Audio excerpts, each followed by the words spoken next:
안녕하세요. 바이에른이 도르트문트 원정에서 4대0 대승을 거두면서 이번 시즌 8승 2무로 엄청난 상승세를 유지하고 있습니다. 이 선두 레버쿠젠이 너무나 심하게 미쳐서 바이에른이 2위인 거지, 바이에른 역시 현재 성적이 역대급인데요. 그런 시점에도 김민재에 대해서 칭찬하는 목소리 듣기가 쉽지 않습니다. 이처럼 헌신적인 선수인데요. 오히려 김민재에 대한 현지 매체의 짠물 평가가 최근 화제를 모으고 있죠. 특히 국내에서 화제를 넘어서 약간의 분노까지 산 게 키커의 최근 기사에 있었던 이 대목입니다. 자, 이 기사를 보면 이런 문장이 있어요. 새로 영입된 선수들은 어떤가? K는 물론 히트작이다. 이정료와 명성을 감안한다면 놀랄 일은 아니다. 그러나 여기서 그러나 역접이 들어가요. 김민재는 5천만 유로의 가치를 증명하기에는 아직 멀었고, 하파엘 게헤이르는 부상 중, 라이머는 클래스 자체가 낮다 어쩌죠 하는데, 감안해야 할 건 이 기사가 포칼에서 3부 팀의 패배, 탈락한 직후에 나온 기사라는 겁니다. 그래서 약간 좀 이 팀의 문제점을 두루두루 얘기하면서 모두 까기를 하는 그런 맥락에서 나온 말이긴 해요. 얘도 문제, 쟤도 문제, 구단 이 정책 문제, 저 정책 문제, 뭐 그럴 수 있습니다. 뭐 심하게 좀 나쁜 패배였으니까. 하지만 그럼에도 불구하고 김민재에 대해서 돈값 못하고 있다라는 평가는 말이 안 되지 않나? 5천만 유로에 지금 수비의 유일 희망을 샀는데 너무 심한 말이 아닌가 이런 생각이 들거든요. 아마 뭐 이 경기 이후에 도르트문트를 했고, 도르트문트 리그 라이벌을 상대로 뭐 이제 큰 대승을 거둔 뒤에는 여기 거론된 선수들 대부분 평가가 올랐겠죠. K는 뭐 잘할 줄 알았다 라는 시큰둥한 평가에서 도르트문트전 해트트릭을 통해 리그 10경기 공포 20개에 도달했습니다. 이럴 줄은 몰랐겠죠. 이걸 어떻게 알아요? 이거 거의 뭐 세계 최고급의 활약인데, 김민재 파트너가 다 부상당하는 와중에 겨우 버티는 기둥 역할을 해주고 있죠. 라이머가 진짜 의외인데 도르트문트 중원을 잡아먹었습니다. 하지만 뭐 저희가 본 기사는 도르트문트전의 이전에 그 기사라는 거. 근데 뭐 얼마나 오를까요? 김민재에 대해서 여전히 회의적인 평가가 좀 많습니다. 그걸 찬찬히 살펴보도록 하겠습니다. 자, 먼저 바이에른 선수들의 키커 평균 평점을 보겠습니다. 제 녹화하는 시점에 9라운드까지 반영된 평점입니다. 팀 내 최고가 리로이 자네라는 거. 저희 채널에서 많이 말씀드렸다시피 이 선수가 분데스리가에서만큼은 정말 잘하기 때문에 납득할 수 있습니다. 팀 내 2위 케인, 당연하죠. 공격 포인트가 20개예요. 그 뒤에 우파메카노, 무시알라, 고레츠카, 코망, 키미히, 그리고 나서 알폰소 데이비스와 같은 김민재의 평점 3.06점이 나옵니다. 낮을수록 좋은 평점인데 3이면 중간, 적당히 조금 잘할랑 말랑 이런 평점이거든요. 3이 살짝 넘습니다. 그리고 팀 내에서는 데이비스와 함께 공동 8위에 해당하니까 베스트 11 중에서는 하위권이라고 볼 수 있는 거고요. 리그 전체에서 47위입니다. 김민재가 리그 47위. 여러분 공감하십니까? 천천히 보죠. 도르트문트전 이후에 바이에른 홈페이지는 대승의 주역인 선수들을 몇 명 꼽았는데요. 전부 다 꼽은 건 아니에요. 몇 명 꼽았거든요. 그중에 김민재 들어있었습니다. 김민재는 중요한 1대1 경합에서 수없이 승리했고 팀 내에서 가장 많은 볼터치 97회를 기록했다. 이렇게 유심히 본 사람에게는 김민재의 진가가 보입니다. 하지만 슬쩍 본 사람들, 그러니까 양팀 선수들을 슬쩍 22명 아니죠, 한 30명 정도 된 선수들을 슬쩍 보고 평점을 내긴 기자들한테는 그렇지 않았나 봐요. 빌트의 평점 3점으로 상당히 낮은 편입니다. 낮은 편이라는 게 뭐냐면 3점은 원래 보통인데 이날 바이에른이 라이벌을 4대0으로 이겼잖아요. 팀 내에 1, 2, 3밖에 없어요. 3은 중하위권입니다.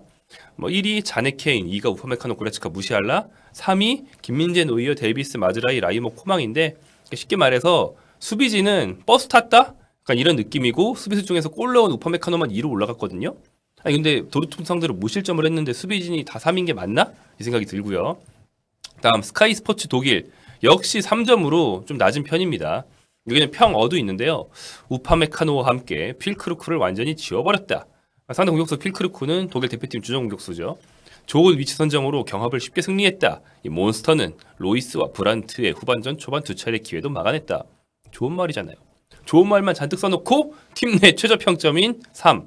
심지어 스카이 독일은 3점을 3명밖에 안 줬습니다. 이건 중하위권도 아니고 팀 내 하위권이라는 얘기예요. 좀 아쉽죠? 자, 슈폭스만 좀 다릅니다. 슈폭스가 앞선 두 매치에 비해서 무게감이 떨어지지만 그래도 김민재에겐 좀 좋게 준 편인데요. 2점을 줬어요. 그리고 자신감 있고 실수 없는 전반전을 치렀다. 후반전에는 마르코 로이스의 기회를 막아내고 율리안 브런트가 문전에서 기회 잡을 때 공을 걷어냈다. 앞선 스카이 독일의 평가와 이제 내용은 비슷합니다. 1.2 케인, 1.5가 고레츠카 무시할라. 그리고 2에 김민재, 우파, 라이머, 자네가 있으니까 김민재가 여기서는 한 중위권, 중상위권 정도 된다고 보시면 되겠네요. 그 뒤로 2.5, 3.5가 있습니다. 3.5도 있어요. 거기는 데이비스와 코망이 들어있네요. 자, 이처럼 독일에서는 김민재 선수에 대한 평가가 앞선 경기들을 다 봐도 그렇고 이번 도르트문트전을 봐도 그렇고 썩 좋지는 않습니다. 오히려 이 바깥을 볼 때 오히려 평가가 좋은 경향이 있는데요. 이 트윗이 아니죠. X에 올라온 게시물 보시죠. 축구 분석 전문가의 소셜미디어로 유명한 이 계정에 이 사람이 도르트문트전 김민재의 활약을 스탯으로 강조를 했어요. 그러면서 굉장히 잘했다라고 얘기를 했거든요. 수비에서의 바위 같은 활약이었다. 그런데 대댓글을 단 사람들을 보시면 영국 계정이라 그렇겠지만 하나같이 메뉴 팬들입니다. 메뉴 팬들이 우리 팀에 왔어야 되는데 얘가 우리 팀에 없어 이러면서 굉장히 아쉬워하고 있거든요. 그러니까 결국에는 놓쳐봐야 소중함을 아는 존재가 김민재인 것 같아요. 튀르키예 사람들, 이탈리아 사람들, 심지어 잉글랜드 사람들도 이제 김민재의 소중함을 아는데 독일 사람들만 모르고 있습니다. 김민재의 평점이 전반적으로 평범한 거 어쩔 수 없는 측면도 있다라고 생각은 합니다. 이해는 된다. 왜냐하면 상대 공격수들이 하필 상당히 약한 시기에 이 리그에 왔어요. 김민재가 상대 팀들의 공격수들을 뭐 잘 막아서 무실점을 이끌었다? 전력차 덕분이잖아. 상대팀 공격수가 뭐 엄청난 슈퍼스타가 있어? 이렇게 평가절하를 당할 수 있다는 겁니다. 둘째, 팀 시스템이 잘 돌아가질 않아요. 김민재가 나폴리 시절에 보여줬던 엄청난 그 빌드업 능력 있죠? 빌드업을 김민재가 딱 찔러줬을 때 탁탁탁탁 해서 공격수까지 바로 이어지는 그런 멋진 장면들이 없습니다. 그러면 김민재가 좋은 패스를 시도해도 동료들과의 합이 안 맞아서 끊긴다거나 이런 식으로 좀 무산되는 경우가 많기 때문에 그래서 김민재의 빌드업이 나폴리 때만큼 빛나지를 못하고 있습니다. 실제로는 비슷한 활약을 하고 있는 경기들도 있음에도 불구하고요. 마지막으로 바이에른이 무실점을 많이 했다? 고평가를 받지 못합니다. 다시 말씀드렸다시피 바이에른은 리그 절대 최강이기 때문에 그러려니 하는 것 같아요. 그래서 김민재는 충분히 잘하고 있지만 나폴리 시절만큼 돋보이지가 않는다. 그냥 바이에른 수비수 1 정도로 평가받는 것 같다. 이건 뭐 독일 사람들이 그렇게 보는 것에는 뭐 이해는 할 수 있습니다. 하지만 덜 돋보인다 해도 결과적으로 수비진의 하드캐리 덕분에 팀이 지탱이 되고 있단 말이에요. 뭐 공격진이 팀을 다 먹여 살립니까? 아니죠. 수비진도 똑같이 잘하고 있고요. 문제는 중원의 붕괴입니다. 중원 붕괴 때문에 공격과 수비가 더욱더 열심히 해야 되는데 그 수비진 중에 한 축인 김민재에 대해서 낮은 평점, 저는 뭐 앞서 이해할 요소들은 있다고 했지만 그럼에도 불구하고 좀 아쉽다. 이를 간과하는 평점이 좀 아쉽다라는 생각이 듭니다. 자, 김민재 선수가 팀에 어떤 도움을 주고 있는지 간접적으로 보기 위해서 바이에른 뮌헨의 초반 10경기 골득실을 보겠습니다. 승점과 골득실. 제가 앞선 6시즌을 가져와 봤고요. 이번 시즌과 비교를 해보겠습니다. 승점, 이번 시즌이 앞선 6시즌과 이번 시즌까지 총 7개 시즌 중에서 가장 높아요. 초반 페이스가 역대급입니다. 그럼에도 불구하고 2위라는 게 레버쿠젠이 얼마나 초반에 달리고 있는지를 보여주는 그런 모습이고요.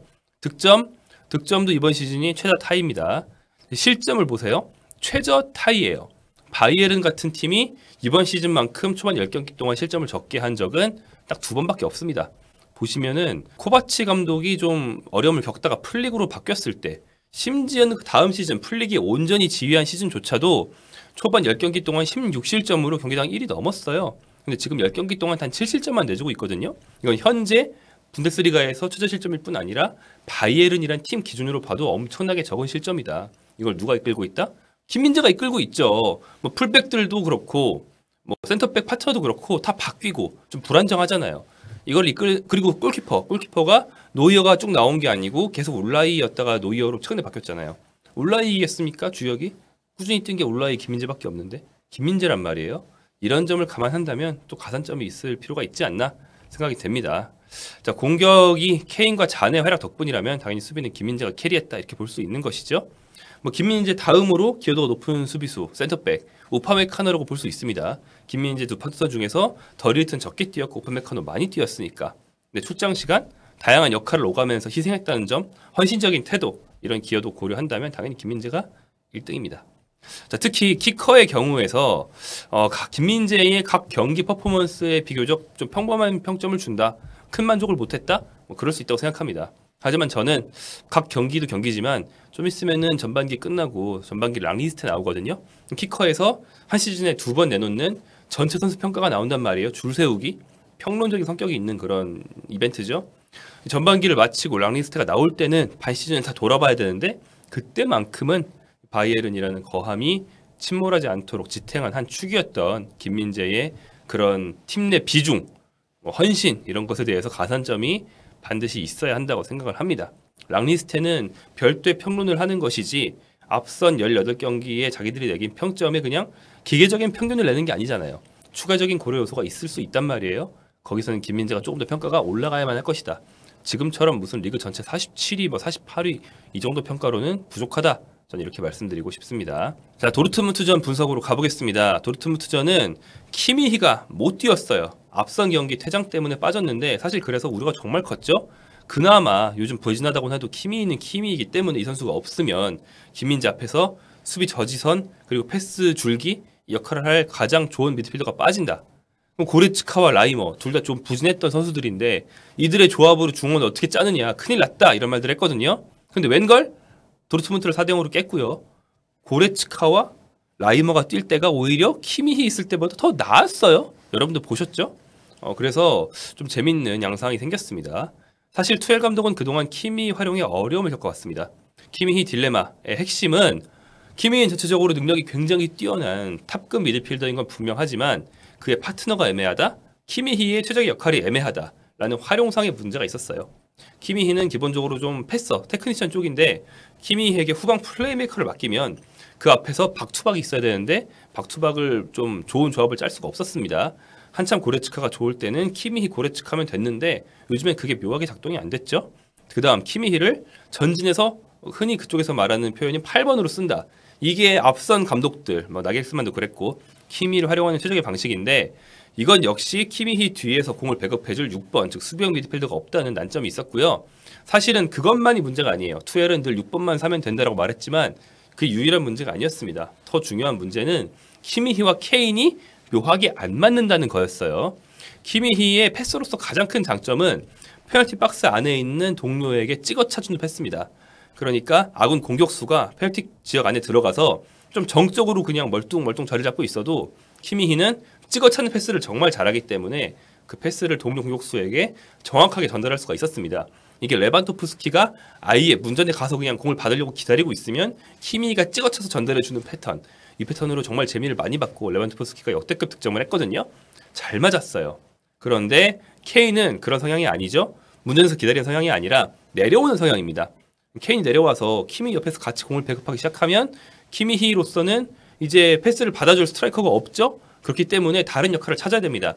본인이 케인의 패스를 받아서 침투를 해서 골을 노리던지 아니면 패스 앤 무브를 통해서 함께 유연한 공순환을 시키던지 해야 되는데 여기서 조금 어려움을 보였던 거죠. 결국에는 키미히가 빠지고 라이머와 고레츠카로 구성된 중원이 예상보다 정말 잘 됐습니다. 왜냐하면 이 둘이 경기 운영에 별로 참여하지 않았기 때문입니다.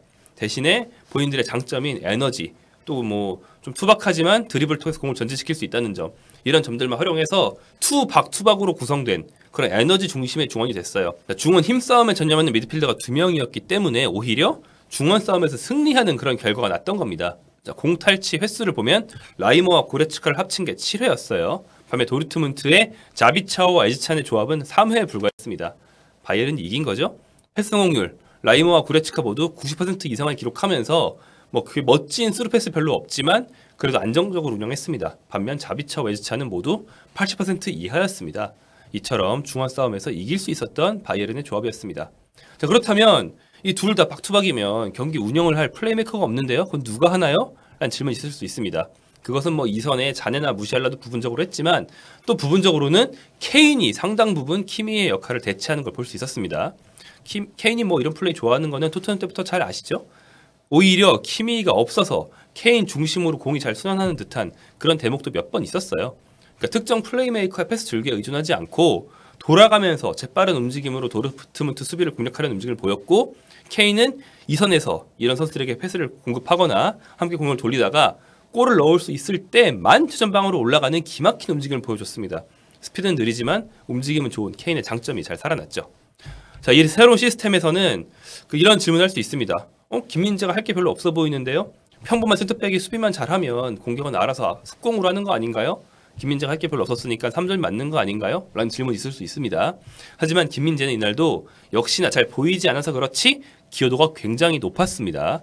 자, 빌드업 루트가 잘 짜이지 않은 팀이라고 해서 수비수들이 뻥뻥 지르기만 하면 공을 상대에게 넘겨주기만 하고 그다음 두들겨 맞겠죠?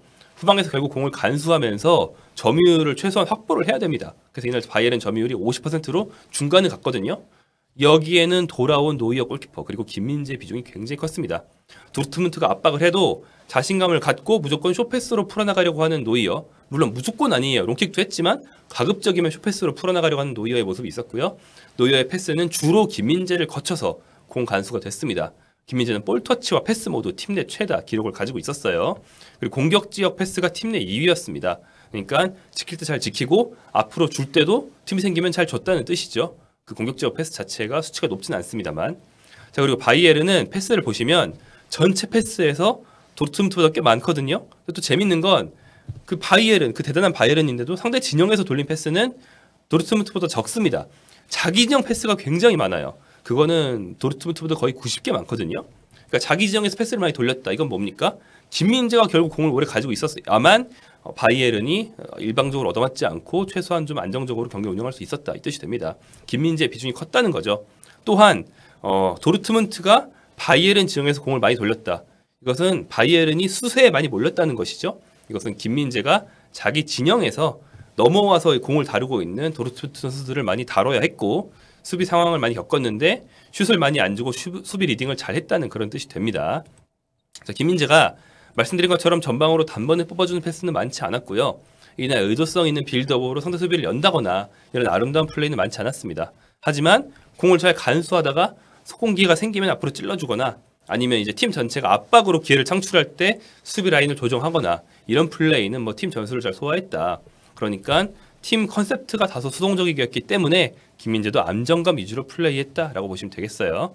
그래서 수비 스탯을 봐도 수비 행위 횟수가 팀 내 1위였고요. 경합 성공이 팀 내 3위였는데 경합 성공률이 재밌습니다. 경합을 이제 5회 정도 성공한 선수는 보통 굉장히 많이 시도한 선수예요. 팀 내 라이머가 그랬고요. 그래서 이런 선수들은 성공률이 반만 돼도 다행이거든요. 김민재는 6번 시도 중에서 5개를 승리하면서 경합 성공률이 굉장히 높았습니다. 최후방에 안정감을 부여해야 하는 선수다운 굉장히 영리하고 꼭 필요할 때만 수비를 해내는 그런 활약이었습니다. 자, 눈에 띄는 플레이가 적었지만 빌드업과 수비 양면에서 안정감이 높았던 김민재. 전방은 케인 중심으로 조직된 공격 방식이 돌아가고요. 물론 도르트문트가 상상 이상으로 부진했던 탓도 있지만 단순 최근 결장 선수와 부진했던 흐름, 뭐 컵대회 탈락 이런 걸 본다면 바이에른이 크게 발려도 이상하지 않다고 우려를 받았던 그런 경기였기 때문에 바이에른이 이긴 데에는 김민재의 기여가 충분히 컸습니다.